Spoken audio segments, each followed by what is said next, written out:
How's everyone doing, folks? Welcome to the Pigskin Preview.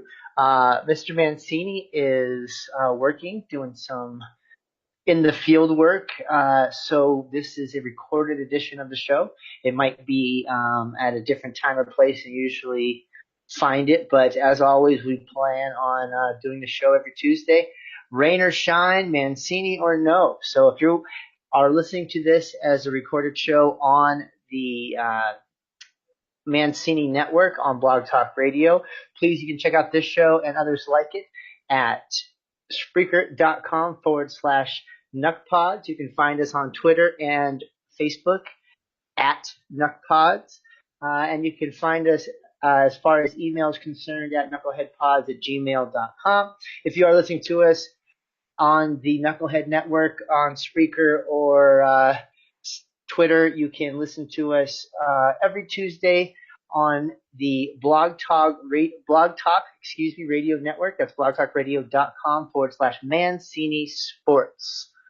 So, in this time of this kind of break between camps and all the stuff that's going on, when we are always talking about people getting arrested and all this other negative stuff, this is going to be a show specifically about football and about next year and about what we've seen so far.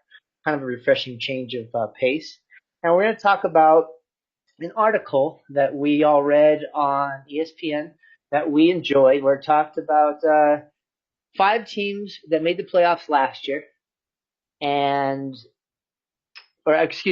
Every year there's 4 to 5 teams that get knocked out that were former playoff teams, and then that means obviously there's got to be some new teams that jump in. So we're looking at 5 teams that could possibly get knocked out, 5 teams that could take their place. According to this article, we're going to break down the teams that they thought of. After that, we're going to talk about a couple of teams that we think maybe the article missed. And we're going to kind of break down each of these teams and where they're at and why we agree or disagree. So tonight we actually have the whole crew except for Mr. Mark Mancini. So let's start off with Mr. Hirsch. How you doing, sir? What's going on with you today? I'm doing fine. I'm anxious to get started breaking down this ESPN article. I think it's very interesting. And also what I think it highlights here is the parity in the NFL, which I really enjoy. I like the salary cap scheme. I like the fact that you never know which team is going to rise up or which one's going to fall. So I'm looking forward to tonight's show. I think it's going to be interesting for everybody. All right, well, I'll introduce our third co-host here by saying the first team that we're going to talk about that has a chance to make it into the playoffs is going to be the Baltimore Ravens. And, of course, we have Mr. Baltimore Blaine with us. So I'm going to quickly break down what the article says, talking about health of Joe Flacco, more weapons at the wide receiver core. They've added Michael Crabtree, they've added John Brown, they added Willie Snead, and then hopefully they're not going to have one of those unbelievably disastrous strings of injuries that they seem to have at the beginning of every season. So to give a little more of an in-depth breakdown, Baltimore Blaine, what do you think about your guys getting back to the playoffs? So far, so good. No injuries reported. Yes. I want to say, by the way, that I have not been arrested or failed any drug tests in the off season so far. Thank you. But back to the Ravens. I would knock on some wood if I were you. You know me too well. Back to the Ravens. Yes, they have on paper improved their receiving core. They've lost Mike Wallace, Jeremy Maclin, Danny Woodhead, and have added Michael Campanaro, and they've added Willie Snead and Michael Crabtree and John Brown and a host of other young receivers, or they're returning with a host of other young receivers like Chris Moore. A healthy Joe Flacco and I know this is debatable. People are saying, this is ridiculous to say that Lamar Jackson is going to push anybody, but Joe Flacco is a lot better when under pressure. And I think that's what you're seeing signs of now. Yes, a healthy Joe Flacco. He's looking great in camp. He's looking crisp. It looks like his deep ball is back. It's really the question is whether Lamar Jackson or RG3 is going to be the primary backup. Now, Lamar Jackson is expected to be on the field with some small sub packages, probably trick plays here and there. But are they confident enough to go with Lamar Jackson and just Lamar Jackson in that backup role? Or are they going to hold on to RG3, who is also looking very good in camp? So, and granted, no pads are on yet. This is all without pads. So once we put the pads on in training camp, we get to see competition against other teams in the preseason games. That'll tell. That'll tell. But I'm looking at the Ravens to make the postseason. Even with that abysmal play that they had last year, they almost made the postseason, except for the last play of the game in Week 17.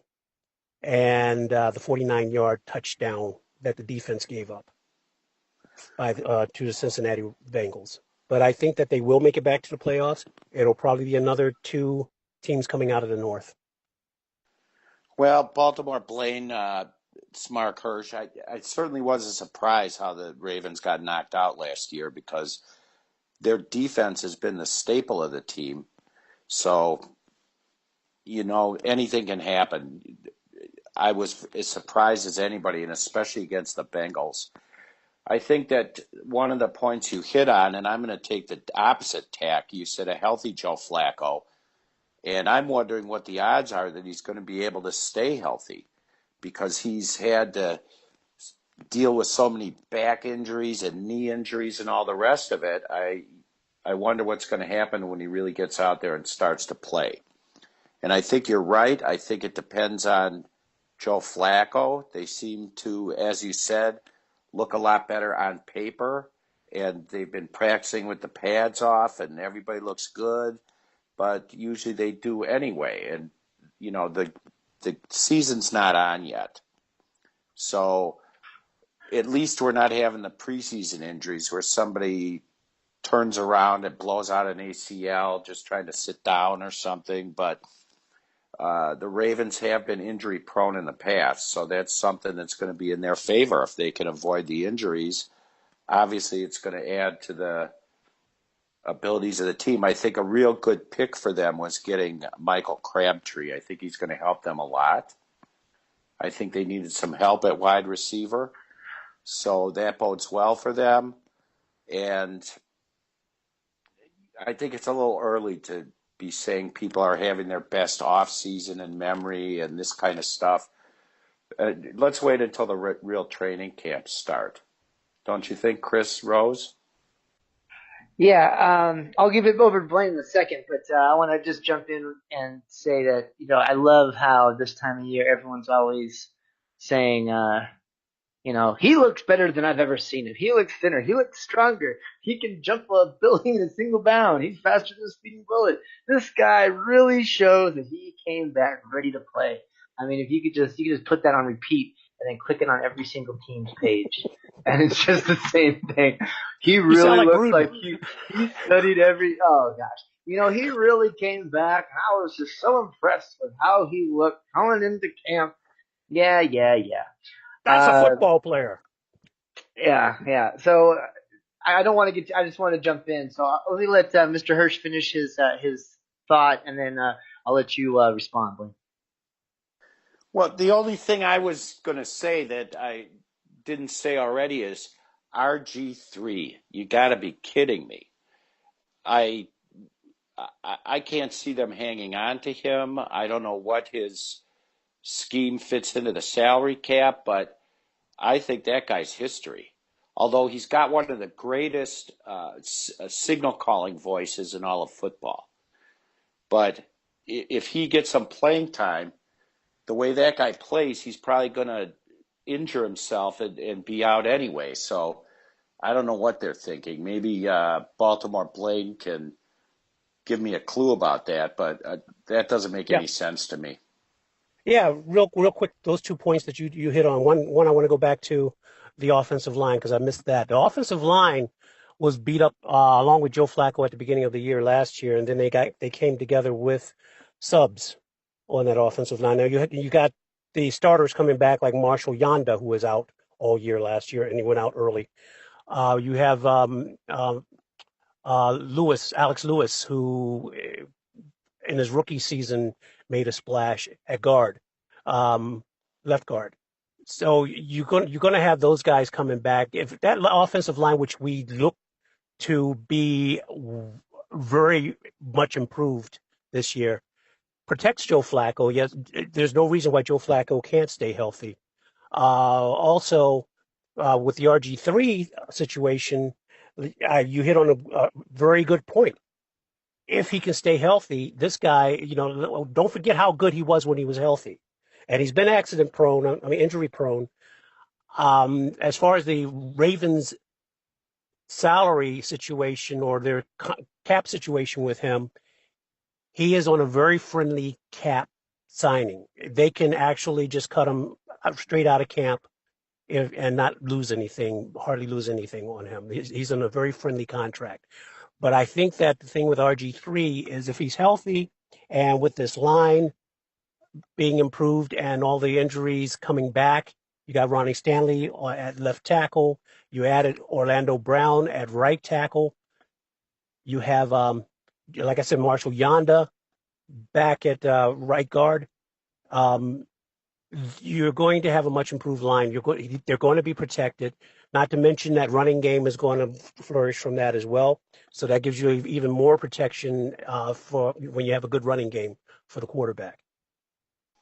Well, there's no doubt that the fact that your subs stepped forward in the last season and got a lot of playing experience, and now some of the guys that were injured are coming back on the O-line, is going to give you a lot of depth, and I think that's got to be a plus as well, having some depth in the offensive line. But I'll say my final answer on RG3 is, for him, it's not even a question of protection or anything else. The guy is reckless. That's all I could say. When I watched him play, when he was on the Redskins, I knew he was going to get hurt. He's reckless and puts himself in jeopardy over and over again. Well, I just like to say before Chris comes in, I just like to say that you're right, and Chris made a good point too. I agree with what Chris said about it's too early in camp, and this guy looks great. This guy I'm with you on that, Chris. I hate that. But being where we are and what we're talking about at this point in time, we have to address it that way.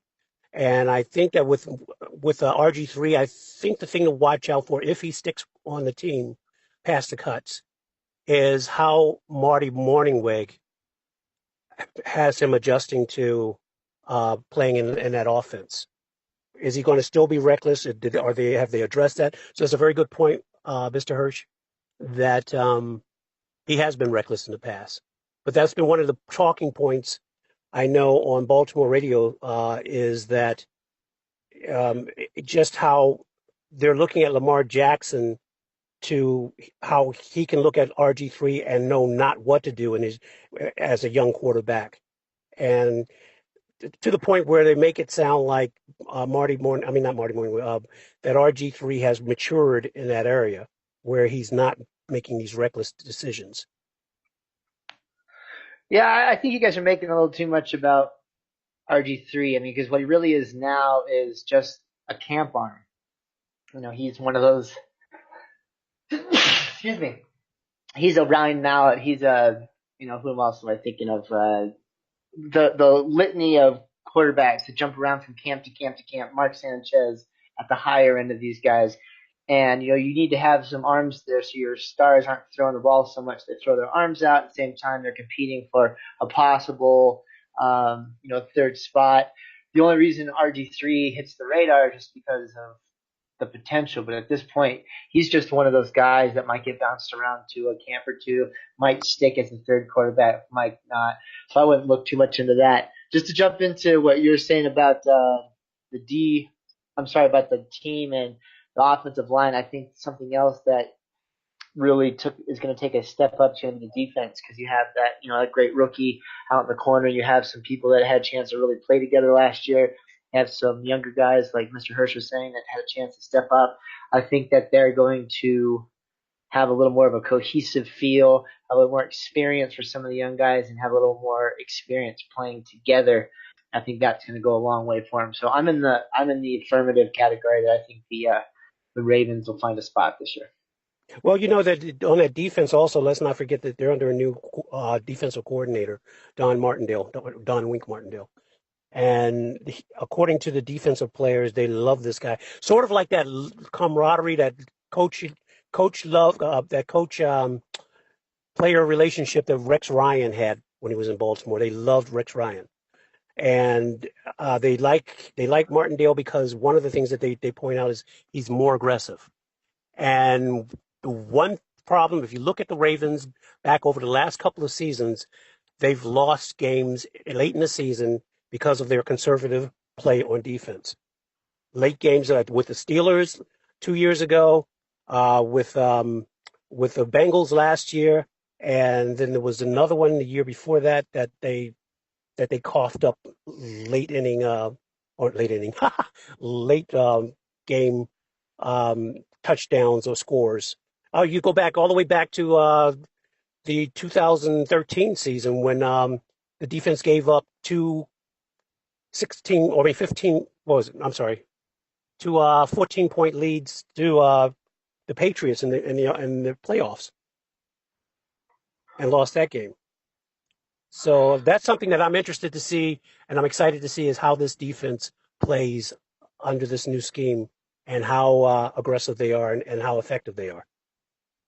Well, another team that has quarterback health issues that are going to depend on how the season goes and or they're going to dictate how the season goes and have new faces on the defense and new defensive scheme is your team, Mr. Hirsch, the Green Bay Packers. So why don't you give us a breakdown on the Packers, who every year are picked to get in, but obviously it's usually health or with a couple of other things. It's almost always just can Aaron Rodgers stay on the field. So what do you see going into the 2018 season? Well, it's true that the Packers have, been in the playoffs for 8 seasons in a row prior to Aaron Rodgers' collarbone injury, and even the season he was out one other time, they managed to squeak in. But I think the Packers have a whole lot of good things happening for them now. They've got a great couple of new cornerbacks, one of which is Jaire Alexander, and he was looking good in camp, and Mike Daniels is going to be on the defense. They got an outside linebacker who's new, Reggie Gilbert, who the Packers are really high on. He had a strong showing, consistently getting after the quarterback, and I know Coach McCarthy's very happy with him. Aside from that, you've got all the rest of the package that the Packers have been putting together. They've had a great offseason in terms of not only the draft, when they traded down and then traded up again. They got a couple of great guys. I already mentioned Jaire Alexander. Well, there's also Josh Jackson. In free agency, they picked up Jimmy Graham. They re-signed Tramon Williams. I mean, a lot of good things are happening for the Packers. And I would be very surprised, ruling out some kind of major catastrophe to one of the key players if they didn't make it back into the playoffs. They're working hard. Their new guys are looking good. What can I say? Well, I like the Packers. I like the chances of getting back just for the reasons you said. You also have Muhammad Wilkerson being signed as well for that defense. I think if Rodgers stays healthy, and that's the key, is staying healthy. I don't think that there will be a contract distraction there at all. I just don't see this team being affected by that. I believe that they will make the playoffs. And but what do you think as far as keeping him protected on that offensive line, Mr. Hirsch?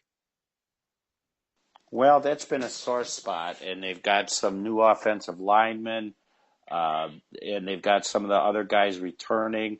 I think, I hate to say it, but I think that Brian Balaga is reaching the end of his days. He seems to get hit or hurt, I should say, every season, either his ankles or his legs, and he's been out almost more than he's been in.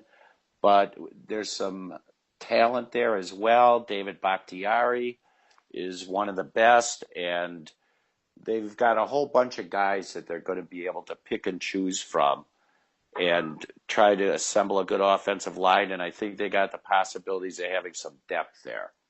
Another factor that I think is going to play well for the Packers is that Coach McCarthy has decided that he's not going to go with one running back. He's going to have running back by committees. So what that means is that he's going to have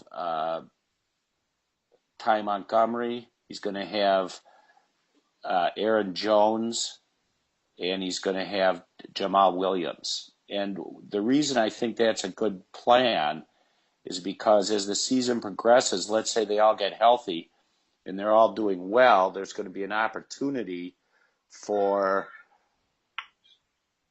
being able to figure out what the strengths and the weaknesses of each one of these guys are, which is going to make it much better for choosing one or the other for situational stuff. Ty Montgomery used to be a wide receiver. He's good coming out of the leaking out of the side there to get a little extra action there to distract from the tight ends, even if he's not getting the ball. So I think that's a good plan. Also, the fact that if somebody's getting injured, you got three guys that they're putting in rotation, next man up. So also, they have a fullback, Ripkowski. And anybody who's familiar with the Packers knows that when there's a short yardage, third down or something like this, and you see that fullback in there, they're going to go for it because of Kuhn, who did this over and over and over again for many seasons, and Ripkowski is the guy that's taken his place.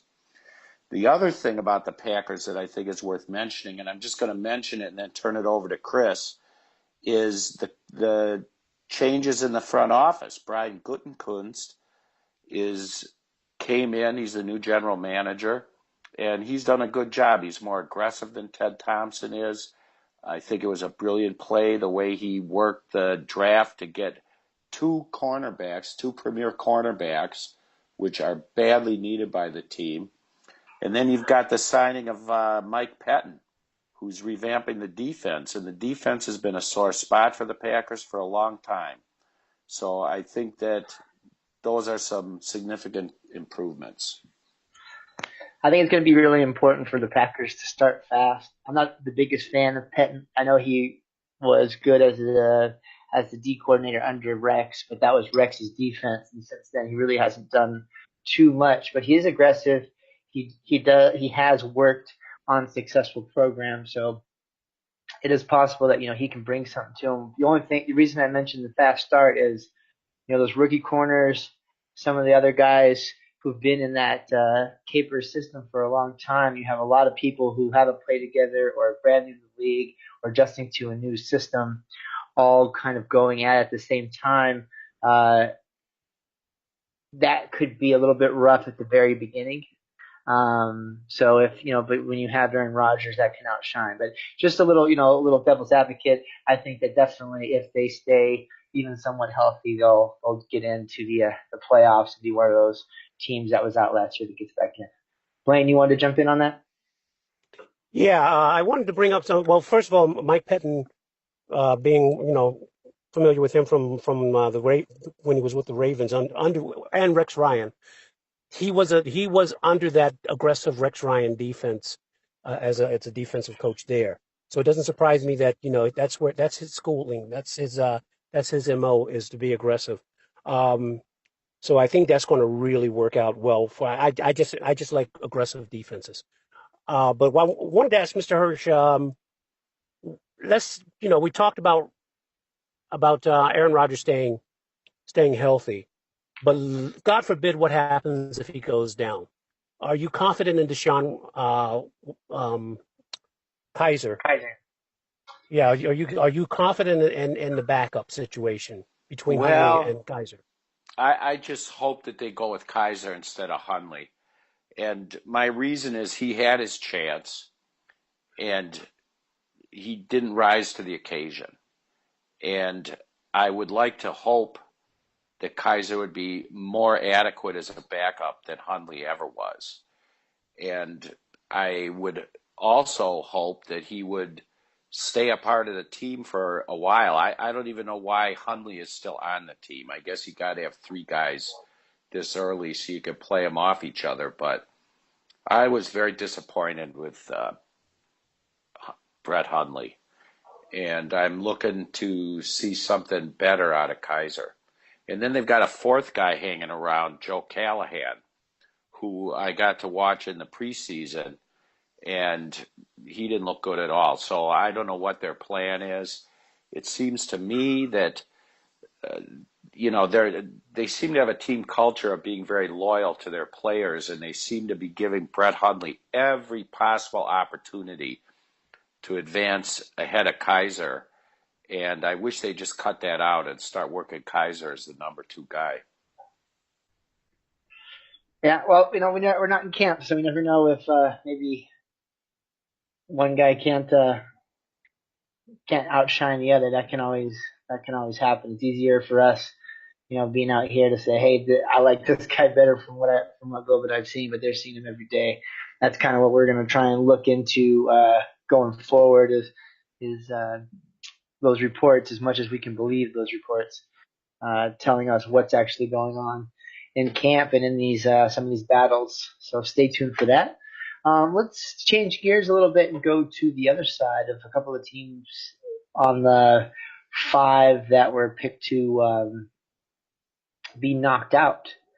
And I'd say let's go to the easiest one for me. I'm not sure. I'll go to Mr. Hirsch, and then we'll get Baltimore Blaine's pick on this. But I think Buffalo Bills really shocked a lot of people by getting in to the playoffs last year. I think a lot of that was from their defense, but also the play of Tyrod Taylor, who they got rid of.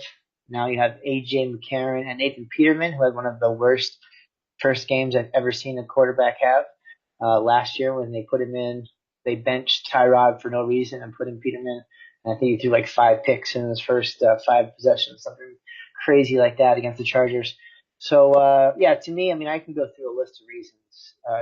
Giving the coach way too much power and him being a bad GM on the way down to getting rid of Tyrod Taylor. I think Bills are, to me, the easiest one. ESPN disagrees, but I think that they're, to me, the easiest one that they should get knocked out. Well, I think the Bills are back in rebuilding mode, especially after they dealt Tyrod Taylor out of there. They've got Josh Allen, one of the top quarterbacks in the draft. But come on, these new guys, it takes them a while to get acclimated to the NFL. Everything's happening at hyper speed there. They need to learn how to do their reads quickly so they can get rid of the ball and not get sacked in the backfield. It's just a mess. They do have A.J. McCarron, who I always thought was a better quarterback than the guy he sat behind for a long time. But I don't know what the Bills are thinking. I think they're definitely not thinking about 2018 by the way they're acting. And I think they're in rebuilding mode. And I don't expect them to get into the playoffs by any stretch of the imagination. I'm going to make it unanimous. I don't think they're going to make the playoffs, and I agree with you. I think they're in a rebuilding mode. As far as AJ McCarron is concerned, I'm in a show me state of mind with him. We haven't seen anything from him other than limited amount of snaps with the Bengals behind the red rifle.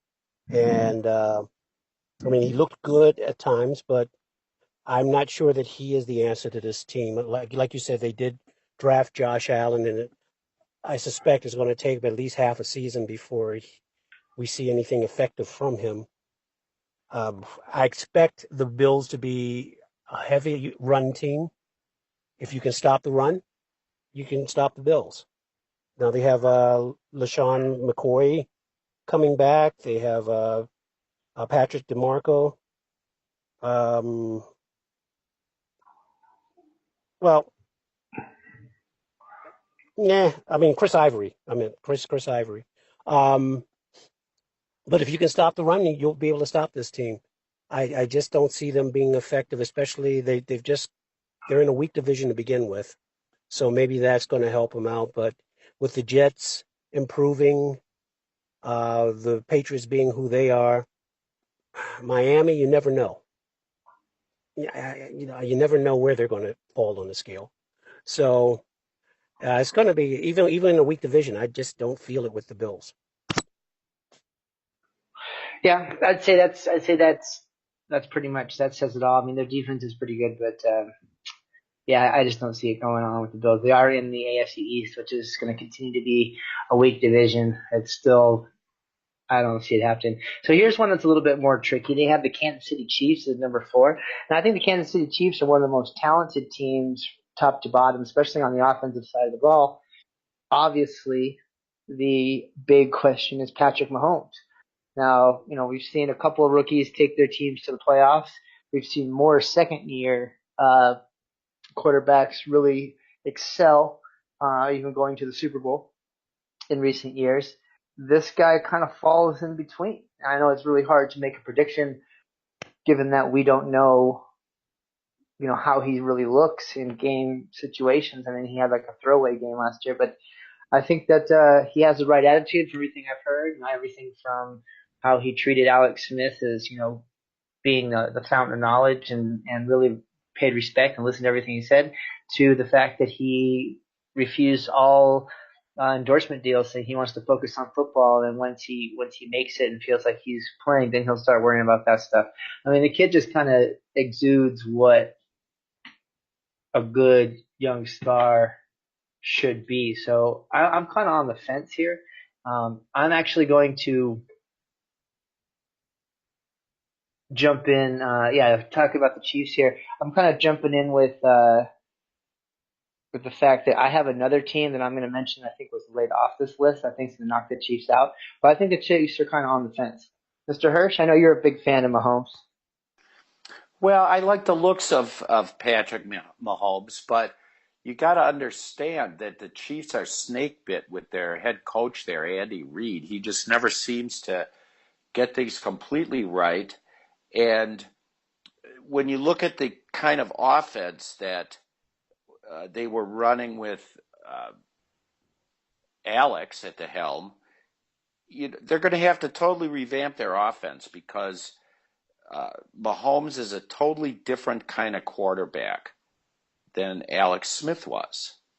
And, I think that's a big factor because he's more mobile in the pocket. As far as running in the by the quarterback, Alex Smith, you'd have to put a firecracker in his pants before he'd move out of the pocket. And Mahomes is much more mobile. He likes to take the ball and run with it. And I think that's a completely different offense.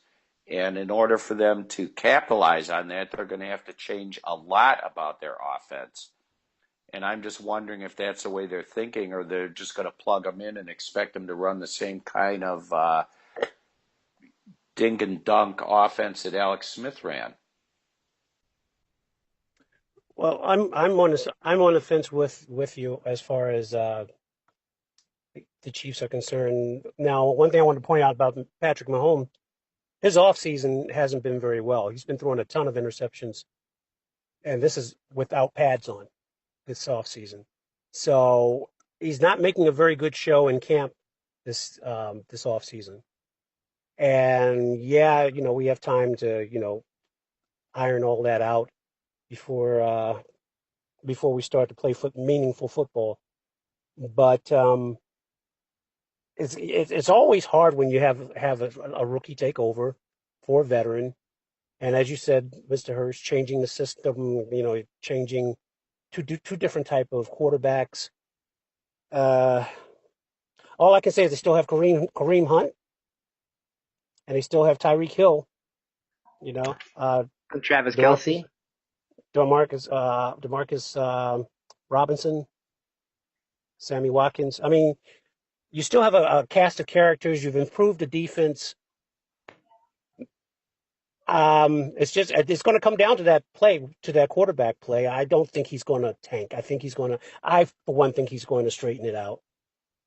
He looked good last season in the preseason. We'll see how this preseason goes and whether or not he can right the ship. But I don't know about that division. I don't know if I would put my money on them making the playoffs. Yeah, and I think that's the thing for me. So besides the team I kind of teased that I'm going to bring up later on, let's go to a team that I have been high on, and ESPN also picked to go to the playoffs. And I think someone that's going to have a little too much for the Chiefs, and that's the Los Angeles Chargers. Um, you know, Mr. Hurst likes to get on me because I was so big on them last year, but they had some injuries at the beginning of the season, and they had probably the worst. I know I like to complain about my Seahawks kicking and how that, they are 2 games, a kicker from 2 games away. They would have gone to the playoffs easy. The Chargers, I mean, that guy missed like 2 or 3 at the end of one game and missed the others. They changed kickers. They really got together, and they won. They went 0-4, including with those 3 kicker games. And then they finished the season 6-1. That's a big turnaround. They have a couple of the best corners in the league. The one the Pack let go and Hayward. Joey Bosa is an absolute animal. Ingram and Bosa make one of the best pass rushing, tandems in the league. They got stronger on defense. They got some more weapons in there as far as the receivers go, on top of the receivers they already had. They got Gus Bradley coming over from Jacksonville, and it usually takes a good 2 years for a new defensive system to really take hold. So Gus had last year and this year he's got his guys in. I think you're going to see that defense really start to fly around. And so, yes, I do pick them every year. I missed by 1 game last year, and I think that's a good not policy. What am I looking for? I did a good job as far as putting all the pieces together. Just didn't quite hit on the field. But I think the Chargers are going to go, and I think that's going to be one of the 2 teams that's going to make it. So Mahomes isn't going to get in this year. Mr. Hirsch? Well, I, for one, I'm tired of all this talk about these great teams that don't go anywhere because their kicker missed a kick.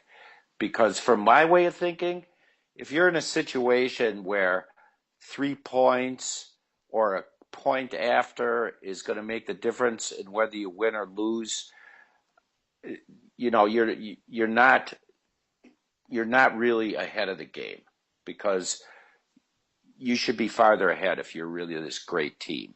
And I don't have much faith in the Chargers. I mean, I know that, Chris, you've been high on them for the last 2 seasons, and now you're high on them into this third one. And I was joking with you earlier. I said, just hang with it. Sooner or later, you'll hit. And maybe this is the year. I mean, they're in kind of a freaky division there, where it's really hard to say what's going to happen there, in my estimation, because you've got a lot of changes throughout the rest of the division. And one of the points that's brought up in the article is that the Chargers are a team that has a lot of continuity coming into the next season, that they don't really have a lot of dramatic changes there. So I think that bodes well for them. I've always questioned Phillip Rivers, whether he had the right stuff to actually lead a team. He seems to do okay until he loses the game. And, I need to see him step up and become a winner. I think that's important, and it's one of the reasons why I am happy about the Broncos taking Case Keenum, because he's proved himself to be a winner. And Phillip Rivers has never proved anything in my mind. So we'll see. Blaine? While Blaine figures out his mute button's on. Microphone's on. Microphone's on. Go ahead, finish up. Sorry about that. No, take it away, Blaine. Okay, I'm gonna ride on that. I'm gonna ride with you on the Phillip Rivers thing. That's going to be the key to this team. Whether he takes care of the ball. We were talking about a little earlier about RG3 getting reckless, playing recklessly, in his younger years. Phillip Rivers is it going into his 14th year or something like that? And he's still playing reckless with the ball. Now he cut down on turnovers last year, and as we stated earlier, this team just missed the playoffs. I have picked them over the last 2 seasons to be in the playoffs, and I've missed. And if you're a Chargers fan, you don't want me to pick them again, but I'm leaning towards picking them again one more time. But it always comes down to Phillip Rivers. Whether or not Phillip Rivers can keep his cool and not make a stupid judgment call and cost them the game. And so, I mean, they have a good defense. He has good weapons. It's just that I don't. That's the one guy on a team. There's always like a guy on each team I don't trust, and this is the guy on this team that I don't trust. All right. Well, we I guess agree to disagree. I haven't really heard from you guys if you think they're going in or not, but I obviously think that team's going in. So let's look at the team that was unanimously picked by the writers at ESPN that they are not going back to the playoffs, and that's the Tennessee Titans. I'm not sure I agree with this. I don't understand why they're coming down so hard. I do agree. We're going to talk about the Texans next. I do think that that the Texans, are looking really strong and they have a good chance to make it. But I can't see why the Tennessee Titans would be unanimous votes to not make the wild card. I think that you keep getting stronger as far as weapons around Mariota. I think getting that backfield tandem that they have this year is going to be huge. I think their defense, as far as some of the new players they've picked up, are just making the team stronger and stronger every single year. I don't see them taking too much of a step back. They had serious problems on defense last year, especially in the secondary, and they've had a chance to really, fix that. I won't spend as much time on this team as we have on the others, but Mr. Hirsch, I think that the Tennessee Titans could be just fine especially considering the AFC is kind of weak. I think they could take maybe Buffalo's spot and hold that spot or hold their own spot in the wild card. Well, I have to disagree with you there, and I'm going to go with the writers. I think they made a good point that the AFC South might be the strongest division in the AFC, and that some of the more powerhouse teams in there. I mean, look at the Texas and look at Indianapolis. You got Deshaun coming back. You got Andrew Luck is throwing in camp. I think there's going to be a lot of competition there, and I don't think there's room for the Titans in the playoff picture when all is said and done. So I'm going to say no to the Titans.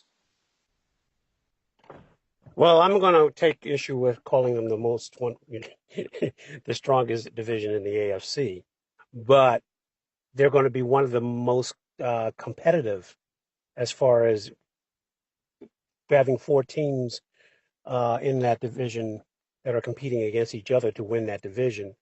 I don't trust Jaguars because I don't trust Bortles, so I could see them not making it back. I do like the Texans. I do see them having a real good chance of making it. And then if you're going to look at that division and say only one team is coming out of it, then I would say Tennessee probably is that team that's not going to come out of it. And I just don't know. Their defense, I think, is going to be improved. Although Dean Pease is there now as a defensive coordinator, and I don't like that conservative defense that he throws out there in late in games. So they definitely have enough talent on that team to make it, but I can actually see them. Yeah, I can see them getting bumped out if the Texans are playing strong. Yeah, so I definitely agree with that. I think the Jaguars are the second best team in the AFC, personally. Ooh. But Ooh. I mean, last year they were head and shoulders better than pretty much everywhere except the Patriots as the season came to an end. I mean, no one could really do anything on that defense. But talking about that division, I definitely think you guys had good points. My objection was just the fact that it's 22 of 22 and put them as the number one team, most unlikely above the Bills. That to me seemed a little bit strange. But being in their division, excuse me, does make sense. So let's go to the Texans. And I think what we saw Deshaun do at the end of last year or in the middle of the year when he got to play was just, it's never been done before. I mean, period. They were averaging almost 40 points a game with him under center. There was nothing game plan wise you can do to stop what he was doing. He ran roughshod over everybody. And you have a couple of wide receivers that can do a lot. You have some new guys that they added to the team. And then on defense, you got JJ coming back. You got Tyrann Mathieu added to the team.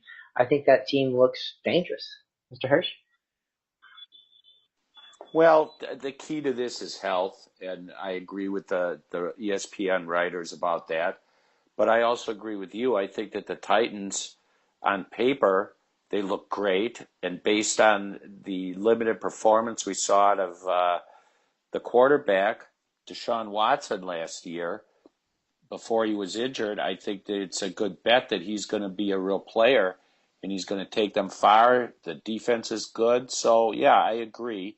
And they got 21 votes out of 22 to make it into the playoffs. So I think everybody's kind of on the same page with that, unless my friend from Baltimore disagrees. All I'm going to say is, again, don't underestimate defensive coordinators in this league. Deshaun Watson played 7 games last year before getting injured. Defensive coordinators have had a full season now to plan against this guy. They have tape on him. They can, they can study him. They know his strengths. They know what he did to put up 30 points plus per a game last season. Don't expect another season like last season from Deshaun Watson, especially coming off an ACL, a second ACL. He's got now torn ACL in both legs. So I'm not going to put my money. I'm going to wait on this team. I'm leaning towards this team for the reasons you guys have said. Good defense. You've got an improved defense. You got weapons on that offense, and DeAndre Hopkins is there coming back. Hard to defend, but I'm not going to put my money on them yet because this team, this league adjusts fast.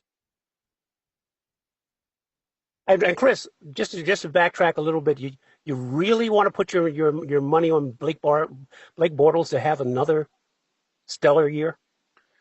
Oh, he looked good, Blaine. He looked good in the playoffs. You can't deny that.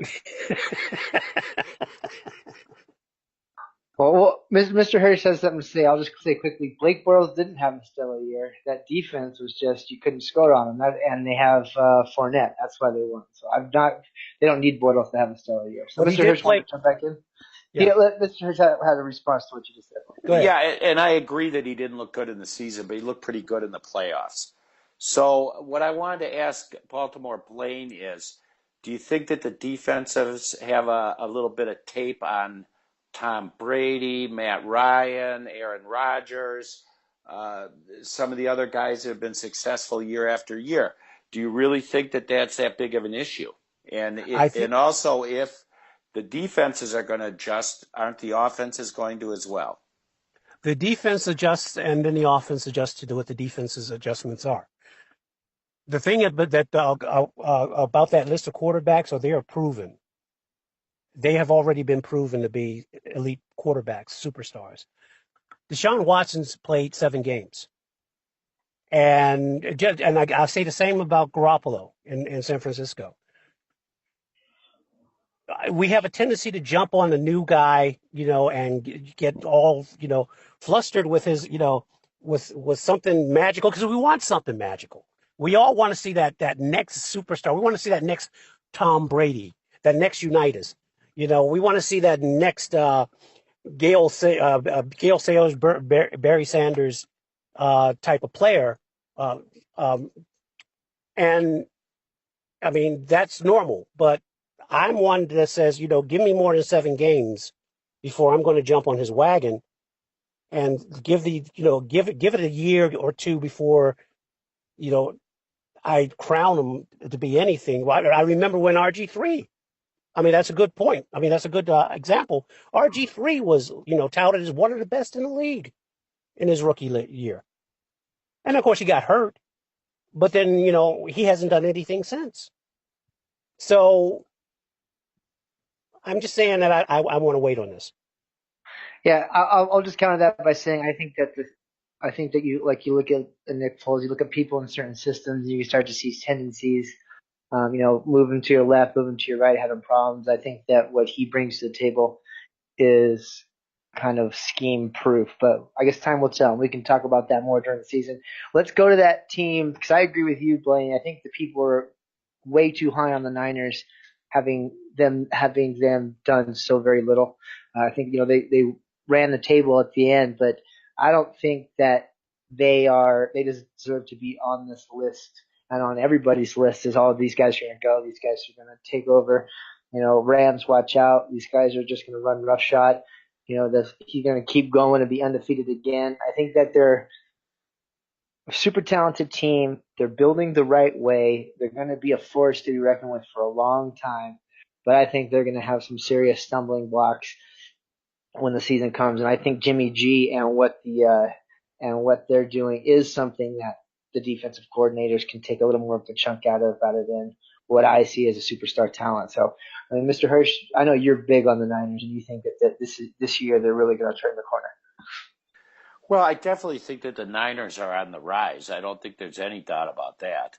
And, they've got some returning defensive players from injury. They got Jimmy Garoppolo. I know that Blaine has said time and again that they have tape on him now, but he was raised up in a good system under Belichick and Tom Brady, and I think he's very capable, and it's a chance for him to prove what he's worth.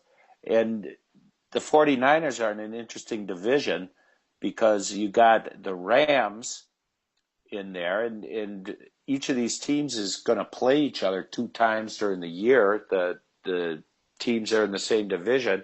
So the 49ers are going to have to go up against the Rams, which are going to be very tough. And then they got a couple of other teams in the division that are maybe not going to be so tough. You've got the rebuilding Seahawks that, have been preeminent in that division for a long time. Not last year, but prior to that, they've always been in there. And I think that they're in a rebuilding phase and are not going to be as much of a threat. And then you've got the Cardinals that have been rebuilding for, over and over again for a really long time. So what I think is going to tell the tale to me of the 49ers' fortunes during the 2018 season is whether they can win 1 or 2 of those games that they have with the Rams. I'm going to say Matt Castle, Ryan Mallett. What do they have in common? They came out of that New England Patriot system and have been mediocre at best.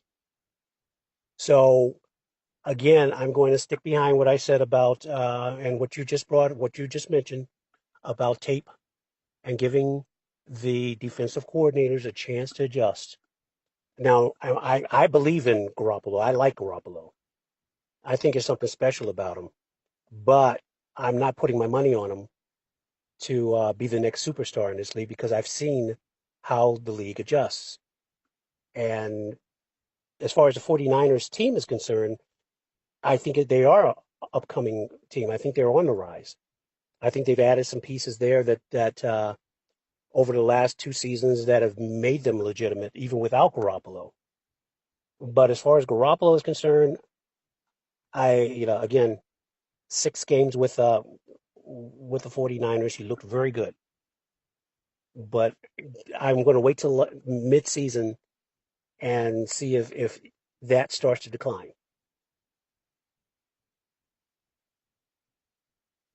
All right, so let's take the last two that are on the list here. One of them I didn't see when we originally talked about this list, but the last two teams on the list, as far as that are going to get knocked off, are both in the NFC South, and that is Carolina and Atlanta. You know, I want to get one other segment in here before we go, so I'm going to try and speed through just a little bit. I think Carolina, everyone knows I'm not the biggest fan of Carolina. Thomas Davis getting suspended is going to be a big deal. I love their rookie, the first round rookie, and some of the pieces they have. I think that McCaffrey is going to make a big jump this year. I think that they can definitely do some damage and get in there. If they were in the AFC, I'd say they'd be a shoo-in for a possible wild card. But in the NFC, it might be a little bit tough. Again, I don't understand why they're at the very top. And Atlanta is at the bottom of that list, and I just completely disagree. I think Atlanta's going to be hanging around. I think they're going to be fine as long as they can get the contract situation with Julio set up. I think that defense is getting better and better, and I don't really see too much of a step back from that team. But I do got to say, I'm not 100% with Atlanta because it's a tough division, and the NFC is very tough. So I would say that I understand why they're on the list, but that's a tough one for me to swallow in Atlanta. And Carolina is, I never get them right when I guess Carolina. Never, ever, ever do. Mr. Hirsch? Well, let's start with Carolina, and notably, they got 22 votes out of 22, just like the Titans. So these sports writers are basically casting the Carolina Panthers in the same breath as the Tennessee Titans. And I think there's a couple of things that are going on with the Panthers that are going to make it difficult for them, because you talk about making adjustments. Well, they're getting all new offensive scheme put in. They've got a new offensive coordinator. There's a bunch of new wide receivers. And, really it's going to be up to Cam Newton to adjust, because he's going to have a lot of adjusting to do on his plate. Now, the Atlanta Falcons, one of the things that the sports writers are touting here, and they only got 9 votes out of 22. And because the next persons on the list had less, they ended up on this list, and they need to have, how many was it, 5 on each of the going to come to the playoffs or go off of the playoffs. So here the Falcons are.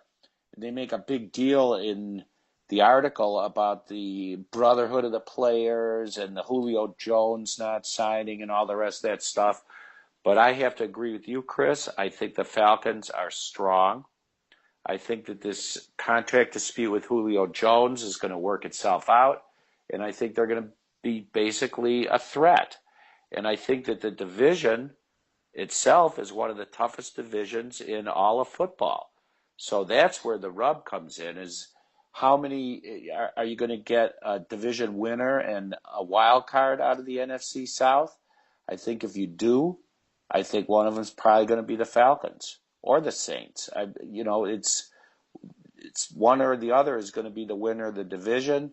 One or the other is going to be a potential wild card. So I don't necessarily agree that the Falcons should be on this list. And having said that, and if we have time to talk about it later, I think there's some teams that should have been on at least the list of going to the playoffs that weren't even included. Blaine? Yeah, I'm going to go with, as far as Carolina is concerned, DJ Moore, I think, is going to be, watch out. Him and the addition of Torrey Smith, you got both of those guys on the field at the same time. And Cam Newton, that offense is going to be treacherous. I mean, as far as defenses are concerned. as far as Atlanta is concerned, you still have Matt Ryan, you know, looking, you know, the what was he, MVP 2 years ago?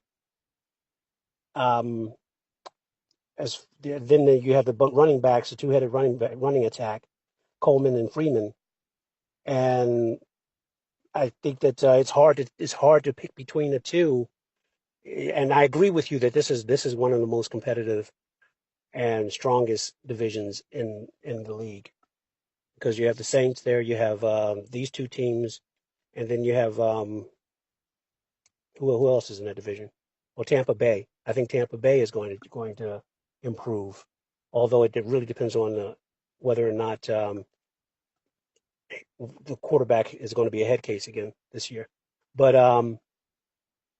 I can't. I'm really leaning towards Carolina to have a better year than Atlanta this year.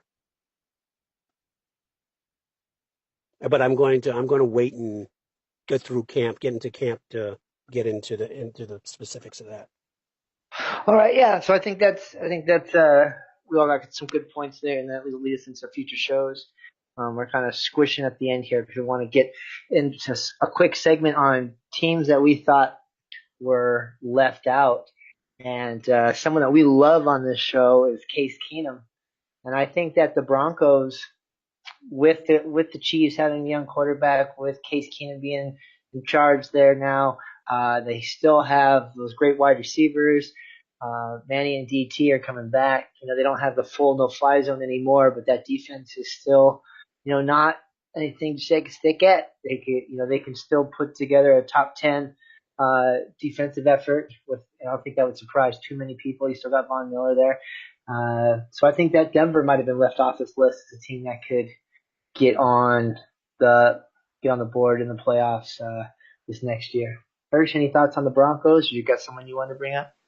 Yeah, no, I love the Broncos, and I think that the way this is going to play out is it's going to be Broncos in, Chargers out, because there's only going to be room for so many playoff teams, and sometimes you don't even get a wild card out of every division. So I'm definitely high on the Broncos, and I think they're going to finish higher than the Chargers. And just to refer back to that last segment, I think that Blaine hit on something. I think that it's going to be for sure the Saints in the playoffs, and whether it's Atlanta or Carolina, there's not room for both of them. And that's all I'll say. But I'm high on Denver, and I think Case Keenum can do something with this team. Categories. I'm I'm going along with that too. I really like the Broncos just to turn it around and get back to the playoffs this year under Case Keenum. All right. Well, we'll look at that when we do our division by division breakdown coming up next month. But I think this article gave us something fun to talk about, and I enjoyed it. So for Mr. Mark Hirsch and Mr. Baltimore Blaine, check us out at Spreaker.com/NuckPods to find all the stuff that we do, as well as at NuckPods on both Facebook and Twitter. And don't forget to catch us every Tuesday on Mancini Sports at blogtalkradio.com.